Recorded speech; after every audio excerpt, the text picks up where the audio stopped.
এটা কি জানেন? কাগজের এক টুকরো নোট, অথচ ওজন তার পাহাড় সমান। কেউ একে বলে সার্থকতা, কেউ বলে নিয়তি। সারাটা জীবন আমরা এই জাদুর হরিণের পেছনে ছুটতে ছুটতে ভুলে যাই ঠিক কোন স্টেশনে আমাদের থামার কথা ছিল। টাকা দিয়ে হয়তো দামি বিছানা কেনা যায়, কিন্তু ঘুম নয়।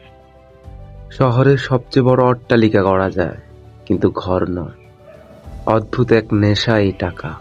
যত বাড়ে মানুষের সাথে মানুষের দূরত্বটাও ঠিক ততটাই নিঃশব্দে বেড়ে যায়।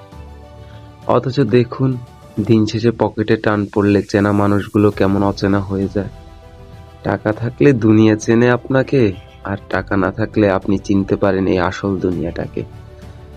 বেঁচে থাকার জন্য টাকার প্রয়োজন আছে ঠিকই, কিন্তু মনে রাখবেন, মানুষের শূন্য পকেট কখনো কাউকে ছোট করে না, ছোট করে দেয় তার শূন্য বিবেক।